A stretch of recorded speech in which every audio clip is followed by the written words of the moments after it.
He leads them by the hand. And I told you everybody's not happy for you. But the reality is, why is it that he had to do all that?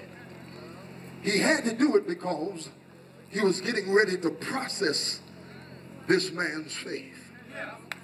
Because he did something that if he was around his friends, the folk would have caused him to miss his blessing.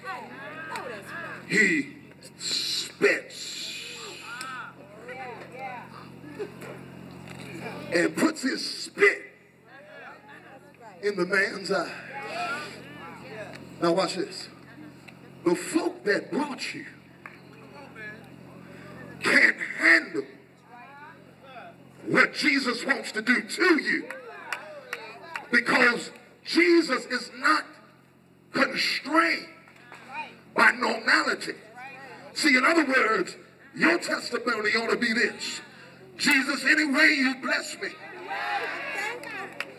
I'll be satisfied. I don't care what you do to me, because I've been in this situation for a long time. And if you can bring me out of this situation by spitting on me, by causing me to eat the crumbs that fall off the table, by calling me out of my name, I don't care what you got to do. Any way you bless me, I'll be satisfied. Touch 7 people and tell them I'm ready for what God getting ready to do.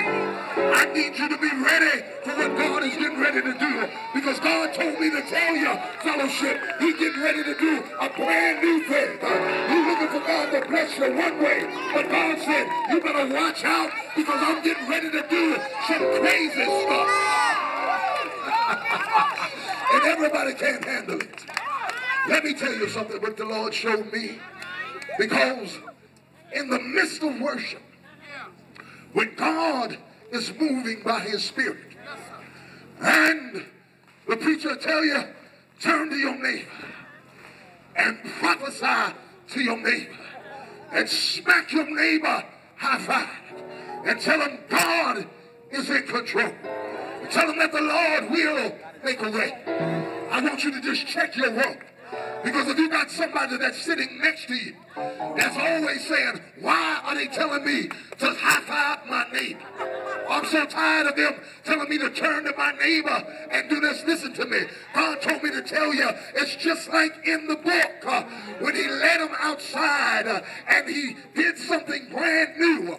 What the Lord was doing was he was depositing something in him by a different means. And every time the preacher tell you to turn to your neighbor, what he's doing is he's releasing blessing so that you can bless somebody that's right next to you, because his word won't return unto him void. Tell your neighbor, say, neighbor, if you don't want to receive the blessing from God because you're used to it coming in a traditional way, you better move away from me, because I've been through too much hell to worry about what you think about me. All I need is for the Lord to move in my situation. I've been blind for a long time. I've been lame for a long time.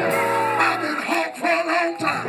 But I got a feeling that God is getting ready to step into my situation. Grab your neighbor by the hand and say, neighbor, I got a feeling that today is going to be my day. Can you say yeah?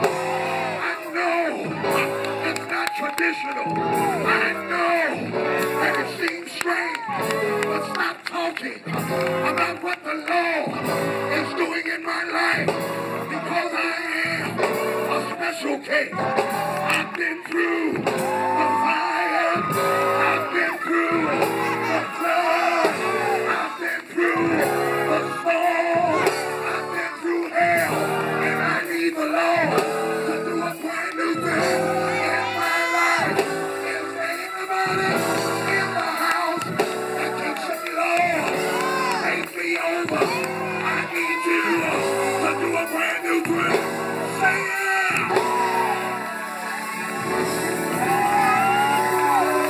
Well, come on, give us a praise. Come on, give us a praise. I'm getting ready to close up. Come on. Give God some praise.